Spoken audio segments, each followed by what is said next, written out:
So ayan, magandang hapon, magandang gabi, magandang umaga sa lahat ng mga idol natin dyan. Ito yung part 2 natin sa kasama natin si Idol Chef TV. Search and rescue natin nung part 1 is doon tayo sa Tugbok. Itong part 2 dito sa Crossing Tagakpan.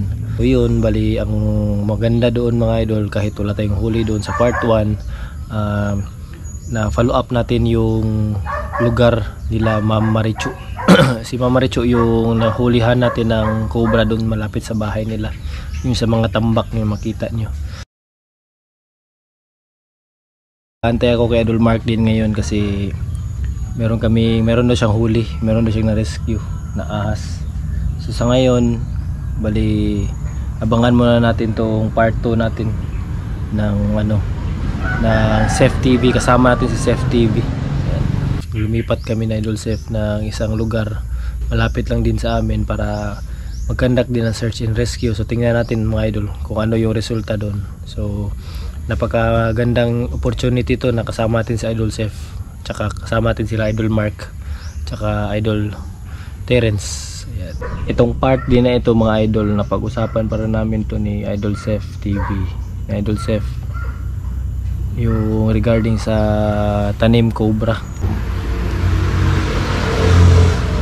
Sabi ko sa kanya, bali hindi na ako masyado nakikialam sa mga ganyan na mga gawain kasi may nababalitaan kasi sa Idol Chef yung regarding sa mga ibang mga vlogger daw, mga rescuer na yun nga nagtatanim cobra daw kahit wala silang huli, nilalagyan daw nila ng cobra para meron lang daw sila ma-upload.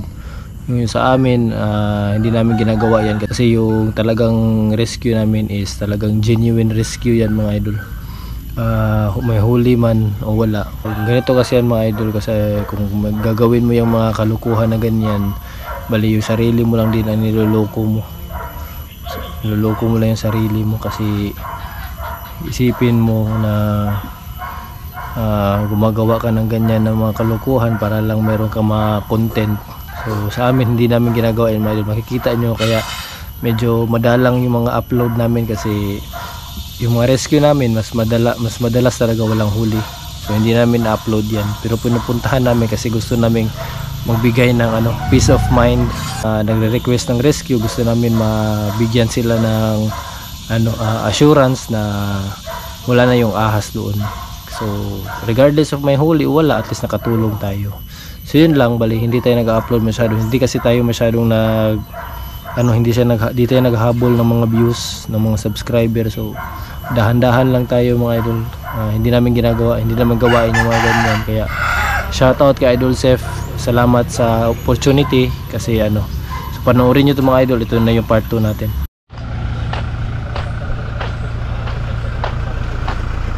So we do our advocacy talaga with no expectation. We expect that from us, pero na yan siya, bali far from reality na kasi we are equipped naman with experience, meron kami mga tools, meron kami mga techniques on how to rescue safely. Grabe, nakita nyo naman hindi ganun kadali o napakadelikado na itong trabaho nila, pero hindi sila nag-expect ng bayan dito sa ginagawa nilang pag-rescue. Grabe, amazing. Punta tayo yun? Yan mga idol, dito na kami sa Barangay Crossing, Barangay Tagakpan, dito sa Crossing Purok man diri no, gyapon no, Crossing Tagakpan no. Oh. Yan, so Purok Crossing Tagakpan. Ayan. So ayan sila Idol Chef, kasama pa rin namin sa Idol Chef. So ayan, wala tayong huli doon sa Quarry Tugbok, pero dito meron tayong tawag dito kanila Ma'am J. So most probably same pa rin yung hinahanap natin, summer cobra. Yun yung mga target natin dito kasi yun yung delikado sa tao. Tsaka yun yung kinakatakutan nila dito, yung summer cobra. So kasamahan pa rin tayo nila Idol Chef, yung team nila sa pag-document ng ating mga rescue. So sana may makita tayo doon mga idol. Yan. So time check Idol Mark. Anong oras?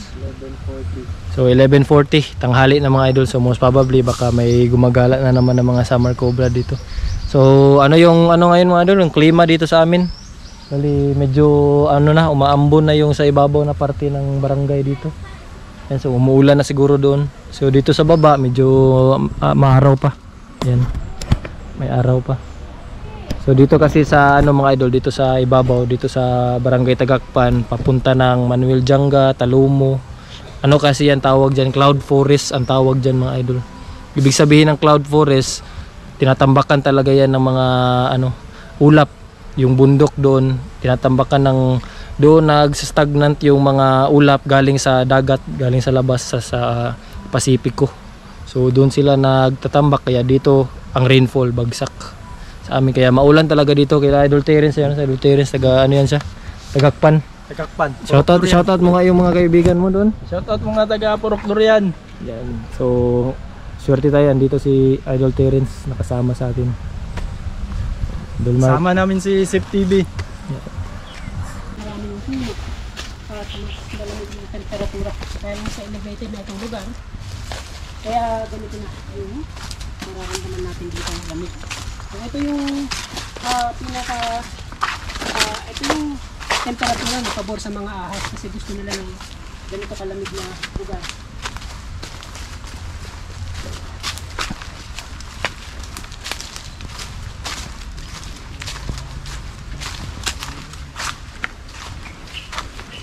Di ba sir, pag halimbawa yung mga ganitong nabulok na puno ng nyog, di ba may mga ganito din? May mga meron. Kasi sa amin, dito talaga kami madalas makakita ng ahas. Yung mga ugat ng nyog. tinitira ng mga dagawa. Oo. Papasukin din yung ng ahas.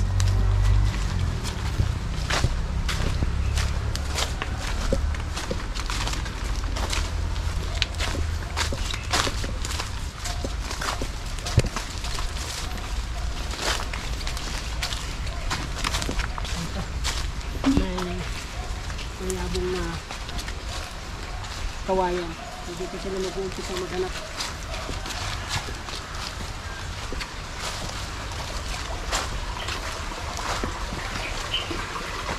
Dapat pala may dala tayong katon.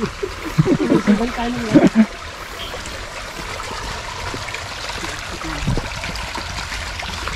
Ito yung pinaka-prefer talaga ng mga cobra na pwede nilang bahayan, kasi considering yung ano niya, roots niya, may mga butas na pwede niya pagtaguan sa gitna, papunta ng gitna. So hindi siya visible talaga, na kung sino man, kahit maraming dumadaan dito, safe sila, hindi sila nakikita. So ito yung pinakamahirap na rescue, yung ganito kapag sa kawayan na talaga. Unless na lang kita natin sila at hindi sila sumiksik o pasok.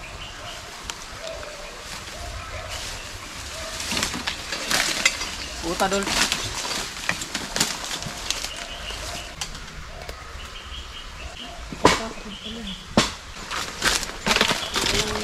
Dol man. Tumatag. Wala yung bago.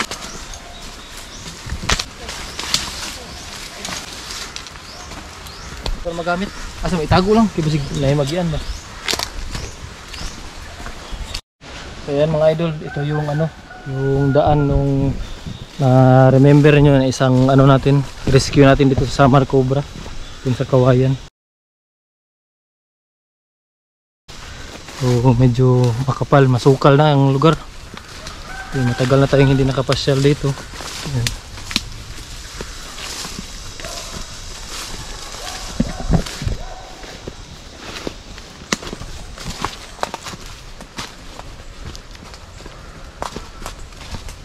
Ayan. So may bahay dito. Sudatan ni balay. Ayan, may bahay dito na abandon mga idol. So yung mga ganito na mga setting mga idol, dapat always talaga na magbuta kayo. Lalo na kung kayo ay always nasa gubat na nangangahoy kayo. Ayan. So nag-harvest kayo ng mga prutas. Ayan, so dapat magbuta always. Kahit yung mga kanding ninyo, yung ginatugway, tinatali nyo yung mga kanding, mga kambing, buta kayo. Delikado.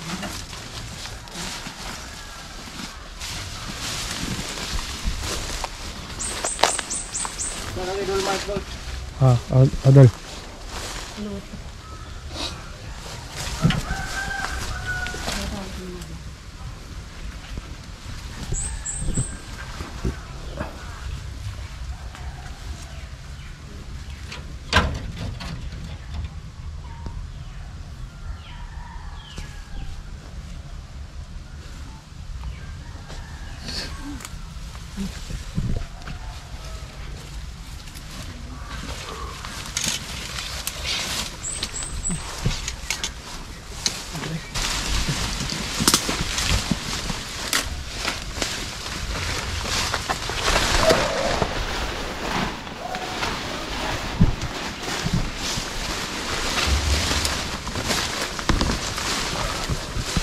Ano lagi dulu kita?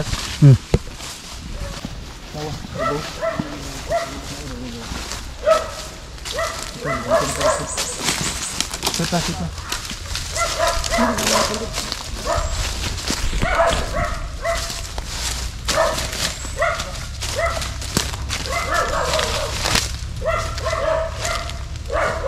Ito ka, balbal ka itong gawsan yan ito lagi.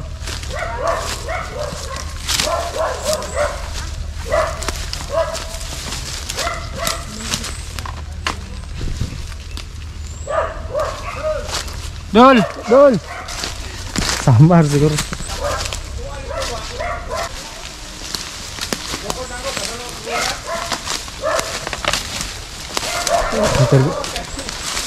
Idol, mag-snake awareness tayo kanina Sir Dodong dito para at least may ma-familiarize nila yung kung ano yung Samar Cobra kasi yung Samar Cobra parati nila nakikita dito.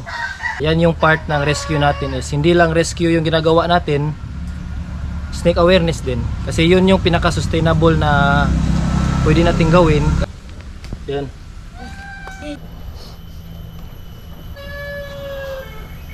So makita nyo mga idol, mas kampante